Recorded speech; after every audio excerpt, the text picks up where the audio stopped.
Assalamu alaikum wa rahmatullah, Azoul, bonsoir, bonjour à tous les Algériens, toutes les Algériennes à travers le monde. Comme j'espère que tout le monde va bien, Inch'Allah, spécialement en Algérie, à travers le monde. Salam, bonjour à tous les Africains, toutes les Africaines, bienvenue à vous tous et vous toutes. Je fais une petite vidéo pour parler d'une vidéo sur laquelle je suis tombé. On m'en a parlé hier, mais dans le live, mais je viens de l'écouter, ou je viens de la regarder. C'est Fifi qui l'a partagé, je mettrai le lien en dessous. C'est l'intervention de Madame Yamb Nathalie. Elle est ivoirienne et elle est dans l'équipe de campagne d'un des candidats à l'élection présidentielle ivoirienne. Elle va en parler d'ailleurs dans la vidéo. On va écouter quelques instants de cette vidéo pour vous dire qu'il y a un vrai réveil, une vraie prise de conscience, je pense, des peuples africains, des nations africaines, car je plaiderai toujours pour l'union des nations et non pas l'union ouverte à tous les vents, etc. Mais son discours est très très fort. C'est le retour à l'anti-impérialisme au niveau africain et je pense que cette vague ne pourra pas être arrêtée ni par la France ni par ses complices impérialistes. C'est un plaidoyer pour la fin de la France-Afrique, pour la fin du néocolonialisme français en Afrique qui empêche tout développement. Pourquoi j'en parle? Car c'est mon cheval de bataille depuis des années maintenant. Je l'ai dit que euh, l'Algérie ne sera débarrassée du néocolonialisme français que si elle réussit ou si l'Afrique réussit à se débarrasser de ce néocolonialisme. L'un est lié à l'autre. On ne pourra pas le faire tout seul car euh, ils se servent toujours d'un pays contre un autre et ils arrivent à maintenir leurs intérêts personnels qui ne sont pas les intérêts ni des nations ni des dirigeants, encore moins des peuples africains. L'Algérie est en Afrique, donc c'est un, c'est une évidence que nous devons participer, et c'est d'ailleurs ce qu'on est en train de faire, de se débarrasser du lobby français qui nous empêche de nous développer comme il le faudrait depuis maintenant l'indépendance, depuis 57 ans. Donc on va écouter un petit peu, et puis vous allez comprendre ce que je veux dire.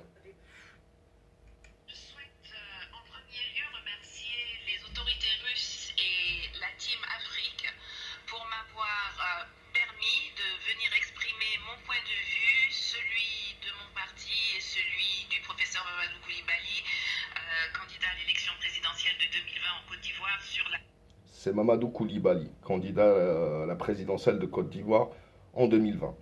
souveraineté, sur les valeurs africaines, sur les urgences de développement en Afrique et le rôle que la Russie peut y jouer. Parler d'identité africaine est une chose aisée, car l'identité et les valeurs des Africains ne sont pas différentes de celles du reste de l'humanité.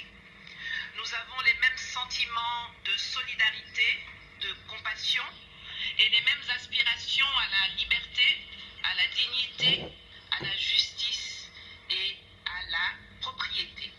Pourtant, force est de constater que après l'esclavage, après la colonisation, après les pseudo-indépendances, on ne nous a reconnu que le droit d'être libre, mais seulement au sein de l'enclos français. L'Afrique francophone. Ce que je dis depuis des années. L'Algérie est peut-être l'un des pays qui s'en est le mieux sorti par rapport à ça, mais parce qu'elle a mené une lutte armée. Mais malgré ça, on a vu les différentes formes du néocolonialisme. J'ai fait un live un jour pour expliquer aussi que la corruption est une des portes d'entrée du néocolonialisme et que la France, ça l'arrange bien qu'il y ait autant de corruption. Et c'est pour ça d'ailleurs que la lutte contre la corruption doit être au centre des politiques ou de la nouvelle politique algérienne. Est encore aujourd'hui, en octobre 2019, sous le contrôle de la France.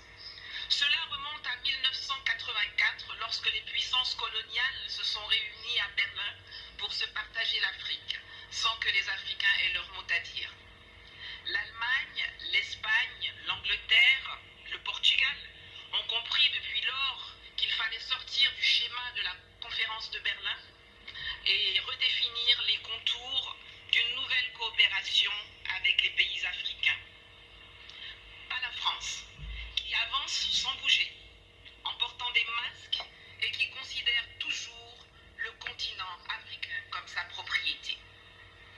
Les peuples d'Afrique, et particulièrement la jeunesse, revendiquent pourtant avec de plus en plus de vigueur leur besoin de démocratie, leur droit à l'autodétermination,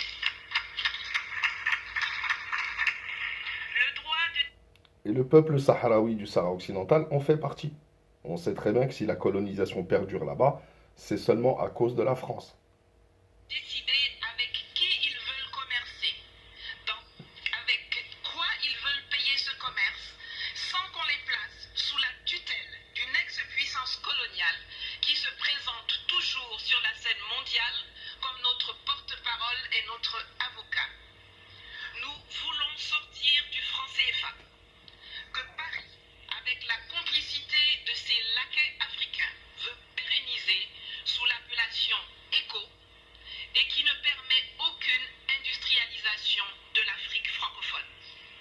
La conquête de notre souveraineté monétaire est capitale, car la seule stabilité que le franc CFA garantit aux pays qui l'utilisent sont la mauvaise gouvernance, la pauvreté et la corruption. Nous voulons le démantèlement des bases militaires françaises qui, sous le couvert d'accords de défense bidons, ne servent qu'à permettre le pillage de nos ressources, l'entretien de rébellions, l'entraînement de terroristes et le maintien de dictateurs à la tête de nos États. Nous refusons que la France continue d'usurper la voix de l'Afrique à l'ONU, qu'elle soit à la base de quasiment toutes les résolutions concernant le continent. Les pays d'Asie ont appris à commencer à commercer avec les investissements directs étrangers, alors que nous, on nous saoule avec l'aide publique au développement. Résultat, aujourd'hui, eux, ils sont BRICS et émergents, et nous, nous sommes des mendiants qui sommes très fiers d'être qualifiés de pays pauvres très endettés. Cela doit changer, cela va changer, et la Russie a un rôle à jouer dans cette évolution. Mais... Voilà mes frères et sœurs, la vidéo poursuit, je mets le lien juste en dessous dans la description et en premier commentaire. On en est à peu près à la moitié de la vidéo. Pour ceux qui veulent voir la suite, c'est super intéressant. Voilà, les messages sont relayés, des hommes politiques commencent à avoir le courage de s'attaquer réellement aux problèmes en Afrique subsaharienne, dans l'Afrique du franc CFA, et c'est de bon augure, et abat la France-Afrique, abat l'impérialisme occidental représenté par Mamaham França. Voilà mes frères et sœurs, je vous dis à la prochaine, Inch'Allah. Salam alaikum wa rahmatullah, et paix sur vous, faites attention à vous et à vos familles, à la prochaine, Inch'Allah.